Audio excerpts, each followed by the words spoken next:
The United Arab Emirates, a desert land mushroomed with towering skyscrapers. These glitzing structures have become the symbol of affluence and modernity Abu Dhabi is most proud of.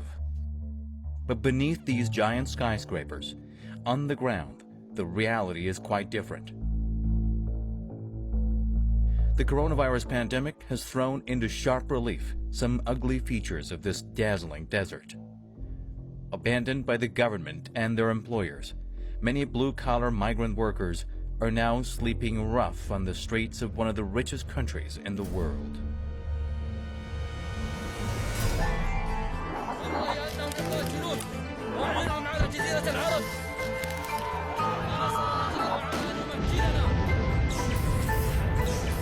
الحادث اللي حدث مؤلم جدا لجميع السعوديين.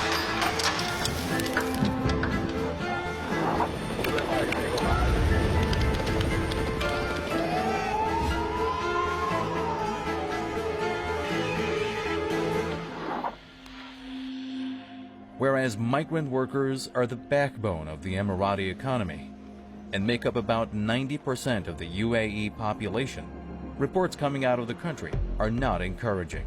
Blue-collar migrant workers are paid low wages, have to work long hours, and often cannot afford anything but squalid dormitories, hotbeds of infectious diseases.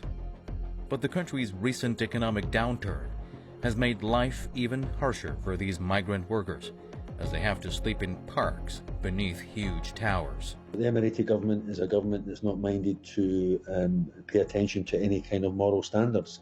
This is a government that's just fueled by greed, fueled by power, fueled by status, fueled by sustaining its own luxury, and it doesn't believe that it has any duty to workers who have helped to create the wealth that they so lavishly enjoy. This is a systemic problem. It's a problem of the lack of institutions in the United Arab Emirates. I don't believe that the United Arab Emirates is a real country. I don't think any of these Gulf states are real countries. They are not countries governed by laws. They're governed on the back of the whims and the fancies of the royal palaces, the royal families, and those who are in power. And that's the problem that we have. And so, as I say, this has now been exposed as corrupt, as debased, and we need some kind of international intervention. These people can't be allowed to wither on the vine. By October 2020, more than 480,000 Indians, 60,000 Pakistanis, and 40,000 Filipinos have been repatriated since the beginning of the coronavirus outbreak. But there are many workers out of work still in the country on a no-work, no-pay basis with their employers. In the words of Ishtiaq Raziq of the Sri Lankan Welfare Association, these people are very helpless. They've lost their jobs and they don't have a single penny to pay. They don't have a single penny because they have not been paid for months, relying on friends and relatives for food and money.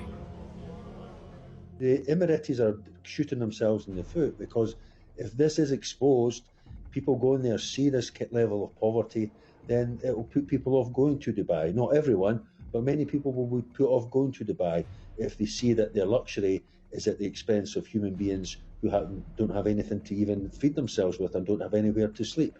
People who enjoy luxury don't usually like being reminded of the people on the other side of the window who have nothing. It tends to prick their conscience, or at least it should. And so the Emirati authorities are shooting themselves in the foot if they think that this is a problem that they don't have to attend to. They have a moral duty. They certainly have the money, they have the wealth. The question is, do they have the moral suasion in order to deploy some of that wealth to help these people? Jamila Abdus Salam is one of the migrant workers living in Satwa Park in Dubai after losing her job as a housemaid. She says the police are telling us to go to the embassy, but the embassy can't help either.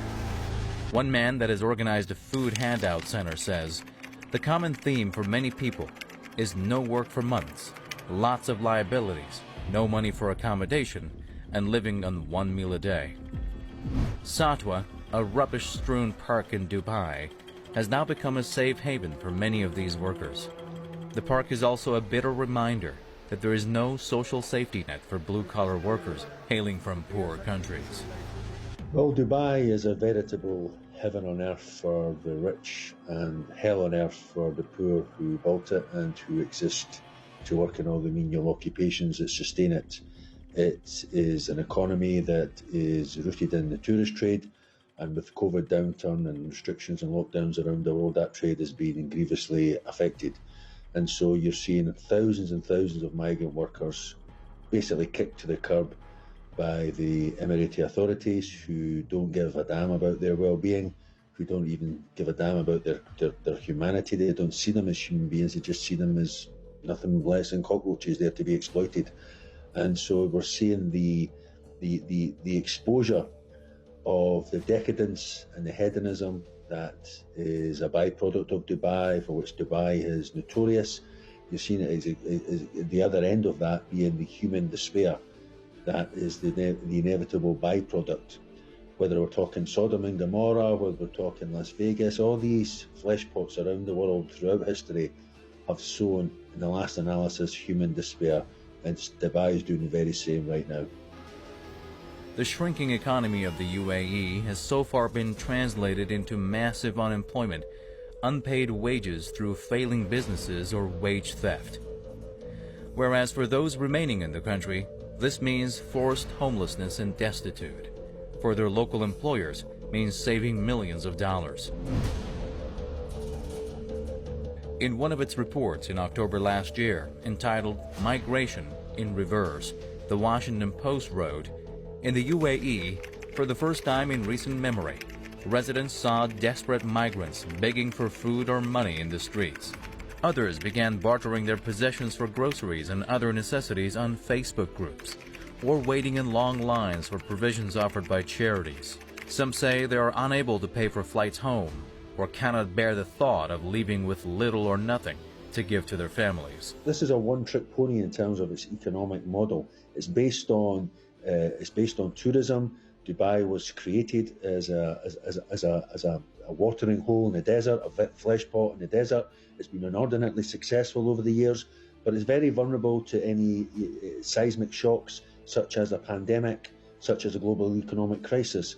And so the two of those things are now meeting. They're creating a point of critical mass. It's a perfect storm, and Dubai is in the crosshairs of that perfect storm because its economic model is rooted in tourism. And when people are not travelling and spending money, when they can't open their bars and their hotels and their clubs, then the economy collapses, and that's what's happening right now. A lot of Westerners have bought properties over there. They'll be feeling the pinch. The value of the properties will be going down. A lot of them buy properties to rent out to holidaymakers. So it goes right down the chain. But at the bottom of the chain are these poor migrant workers who have no other resources other than what they get paid when they turn up for work. There's no work available. The employers have kicked them out. The authorities are not wanting to do anything or step in at this juncture. And so I think the whole rotten edifice is tumbling down in front of our eyes. What has worsened the situation for millions of migrant workers is not just the pandemic, but Abu Dhabi's irresponsibility to protect their rights. Many of these workers fear to protest because their employers have threatened to revoke their visas. According to a Pakistani driver, they are paying us zero money. But what will we do? If we say anything, they will cancel our visa, send us back to Pakistan. These people are seen as being untermensch, subhumans in the scheme of things, and therefore their humanity can be dismissed out of hand as a result. Racism is a big problem in that region of the world.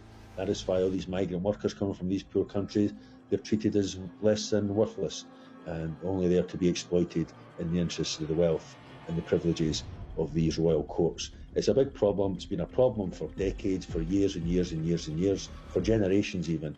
And it's manifesting right now in front of our eyes in the 21st century. It's a real disgrace, and it's an international scandal. And I do think that Western governments have to look at themselves for the way that they do their best to gain contracts, strike trade deals and so forth, sell weapons to that region. Skyscrapers may give a land the appearance of modernity, but what makes it really civilized depends on what is going on beneath the skyscrapers.